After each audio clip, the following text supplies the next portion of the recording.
जरा पानी ले आना एक गिलास। अभी लाई बेटिया। ठंडा चाहिए या गरम? थोड़ा ठंडा ही चाहिए। ठीक है बेटी, अभी लाई। ये लो पानी। Thank you aunty. अरे ये तो बहुत ही ठंडा है आंटी, ये पानी तो मेरा गला पकड़ लेगा। ज्यादा ठंडा ले आई क्या मैं? और नहीं तो क्या, मुझे दूसरा पानी चाहिए। अब हाँ अब भी लाती हूँ।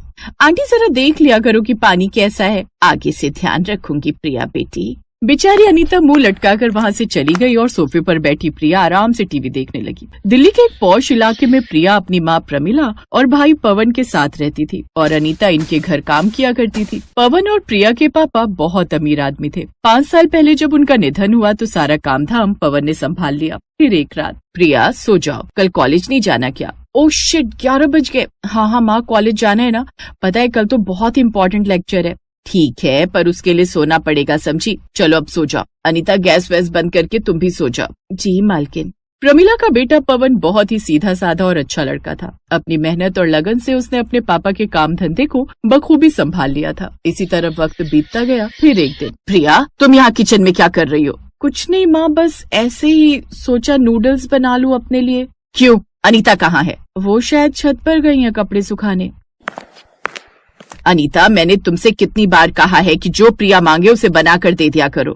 जी मालकिन, मैं तो दे देती हूँ, पर हुआ क्या? ये प्रिया खुद से नूडल्स बनाने जा रही थी। तुमसे कितनी बार कहा है कि मेरी बेटी खाना नहीं बनाएगी। अगर इसे ही सब करना है तो तुम्हारे होने का क्या फायदा? जी मालकिन, अब मुझे पता ही नहीं चला, वरना मैं बना देती। माँ छोड़ो ना, मेरा ही मन था, इसमें अनीता आंटी की कोई गलती नहीं है। चाहे किसी की गलती हो या ना हो, मैंने कह दिया तो कह दिया कि मेरी बेटी खाना नहीं बनाएगी। और तुम प्रिया, तुम्हें पानी उबालना भी आता है जो चली थी तुम नूडल्स बनाने। जो भी चाहिए अनीता को बोलो, वो करके देंगी तुम्हें। प्रमिला का गुस्सा देखकर अनीता बेचारी खामोश हो गई। उसे आज भी बिना किसी गलती के ही डांट पड़ी थी। दरअसल प्रमिला अपनी बेटी प्रिया से बहुत प्यार करती थी। वो नहीं चाहती थी कि उसकी बेटी को जीवन में कोई भी मेहनत का काम करना पड़े।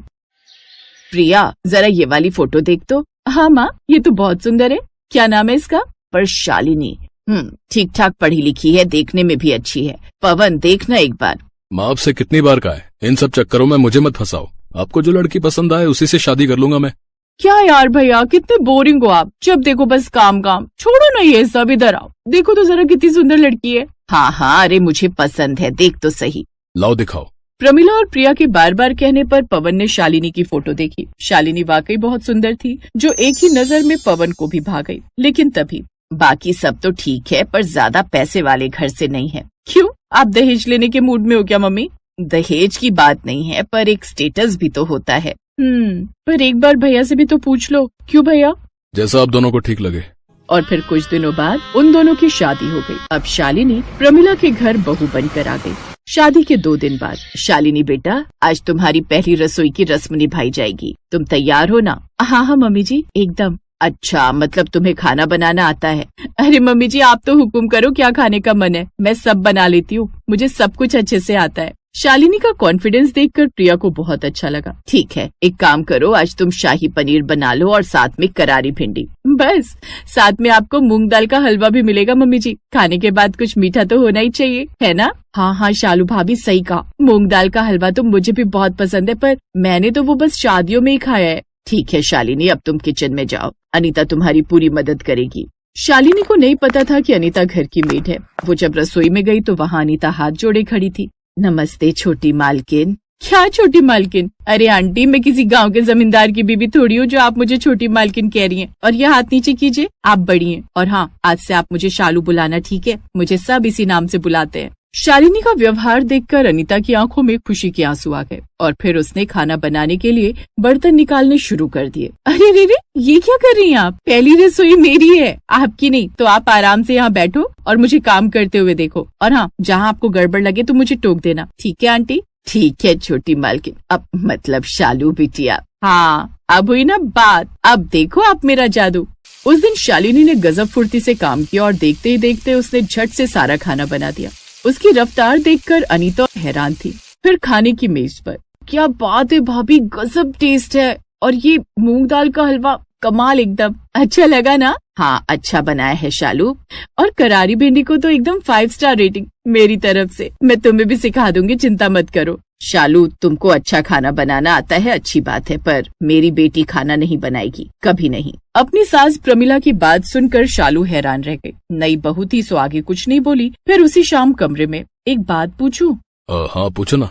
ये प्रिया खाना नहीं बनाती क्या? नहीं, पर तुम क्यों पूछ रही हो? अरे वो आज मम्मी जी ने डांट कर कहा था ना कि मेरी बेटी खाना नहीं बनाएगी, तो थोड़ा अजीब लगा मुझे।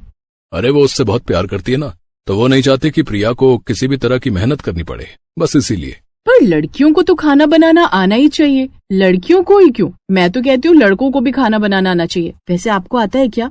मुझे? अरे जब माँ ने प्रिया को ही खाना बनाने नहीं दिया तो मुझे कैसे सीखने देंगी? हमारे घर में सिर्फ माँ को ही खाना बनाना आता है, और अब तुम्हें? बाकी सारा खाना तो अनीता आंटी ही बनाती हैं। आगे से देखना शायद माँ तुम्हें भी खाना बनाने से मना न कर दें। ना बाबा, मैं तो बनाऊंगी, और अगर खाना नहीं बनाऊंगी तो दिन भर करूंगी क्या? वो बेचारी अनीता आंटी क्या क्या करेंगी? पता नहीं भाई, ये तुम सास बहू के बीच का मसला है, मुझे इसमें मत फंसाओ। पवन की बातें सुनकर शालिनी कुछ नहीं बोली। और फिर अगले दिन रसोई में, शालिनी क्या कर रही हो तुम यहाँ? मम्मी जी सोचा गर्मा गर्म पराठे बना दो सबके लिए। अरे पर उसके लिए अनीता है ना। हाँ वो है तो सही, पर मुझे खाना बनाना अच्छा लगता है, मैं उनकी हेल्प ले लूंगी मम्मी जी। उस दिन प्रमिला को एहसास हो गया था कि शालिनी को खाना बनाना अच्छा लगता है और वो खाना बनाना नहीं छोड़ेगी, तो उसने भी इस बात को आगे नहीं बढ़ाया। और फिर ऐसे ही चलता रहा। ऐसे ही कई महीने बीत गए और फिर एक दिन कॉलेज में, अमन तुम कब मुझे अपनी मम्मी से मिलवाओगे? तुम्हें कितनी बार समझाया मैंने प्रिया, वो हमारी शादी के लिए नहीं मानेंगी। पर क्यों? आखिर बुराई क्या है मुझ में? अरे बताया तो था, वो खाना खाने और बनाने की बहुत शौकीन है, और उन्हें एक ऐसी बहू चाहिए जो उनको इस मामले में टक्कर दे सके। और तुम तो रोज अनीता आंटी और भाभी का बनाया खाना खाती हो। अरे कभी अंडे भी उबाले तुमने? हैं? अंडे उबाले जाते हैं? लो और सुनो, इसीलिए वो नहीं मानेंगी। प्रिया और अमन एक दूसरे से प्यार करते थे और प्रिया अमन से शादी करना चाहती थी, लेकिन अमन की माँ अनघा बहुत ही सख्त थी। उधर अमन के घर पर, भाई मेरा तो मानना है कि बेटियों के साथ साथ बेटों को भी खाना बनाना जरूर आना चाहिए। अब देखो न, मेरा अमन क्या नहीं बना लेता, उसे सारी डिशेस बनानी आती हैं। दरअसल वो सारी औरतें शहर की अमीर औरतें थीं जो शहर में एक किचन कॉन्टेस्ट करना चाहती थीं, और उन सब ने अनघा को उस कॉन्टेस्ट का जज चुना था। कॉन्टेस्ट के जज अमन की माँ है, ये सुनकर प्रिया ने उन्हें इम्प्रेस करने के लिए कॉन्टेस्ट में हिस्सा लिया। फिर जब उसकी बारी आई तो वो जला हुआ हलवा लेकर अनघा के पास पहुँची। हे भगवान, ये क्या है? मैम ये हलवा है। हलवा नहीं, जला हुआ है, और थोड़ा बहुत नहीं, बहुत ज्यादा जला हुआ है। सॉरी, आप डिस्क्वालीफाई हैं। लेकिन मैम अभी एक और मौका है आपके पास, अगले राउंड में कुछ अच्छा बनाइए, फिर देखते हैं। हलवा बनाने की वीडियोस देखकर प्रिया ने कोशिश तो की, लेकिन उसने सारा हलवा जला दिया। फिर शाम को जब वो अपने कमरे में रो रही थी, अरे प्रिया तुम रो रही हो? धीरे बोलिए भाभी, वरना माँ सुन लेंगी। अरे पर हुआ क्या? मैं तो तुम्हारी भाभी हूँ ना, मुझे बताओ। दुखी प्रिया ने सारी बात अपनी भाभी शालिनी को बता दी और फिर रोते हुए बोली, मुझे अमन से ही शादी करनी है भाभी, और उसके लिए मुझे आप जैसा खाना बनाना सीखना ही पड़ेगा। अब समस्या ये है कि ऐसा क्या किया जाए। अगर किसी तरह मम्मी जी रोज घंटा 2 घंटा घर से बाहर रहे तो मैं तुम्हें खाना बनाना सिखा सकती हूँ। शालिनी बहुत ही समझदार थी, उसने मोहल्ले की औरतों से बात करके विमेन क्लब खुलवा दिया, और इधर घर पर प्रिया की कुकिंग क्लास चालू हो गई। इसी तरह 2 महीने बीत गए और फिर नेक्स्ट राउंड वाले दिन, तुम तो पहले भी आई थी ना शायद? जी मैम, पर तब मुझे कुछ नहीं आता था, लेकिन अब आप जो कहेंगी मैं वो बना दूंगी। अच्छा, इतना कॉन्फिडेंस, तो ठीक है, मुझे भरवा बैंगन बना कर दिखाओ। प्रिया के चेहरे पर मुस्कान थी। उन 2 महीनों में उसने शालिनी से हर डिश बनाना सीख लिया था। उस दिन उस कॉन्टेस्ट में शालिनी और चुपके से अमन भी बैठा था। उसकी रफ्तार देखकर शालिनी बेहद खुश थी और अमन हैरान। भाभी कमाल कर दिया आपने तो। अरे अभी तो आप देखते जाओ। इस बात पर दोनों हंसने लगे और उधर देखते ही देखते प्रिया ने झट से भरवा बैंगन बना डाले। अब बारी थी चखने की।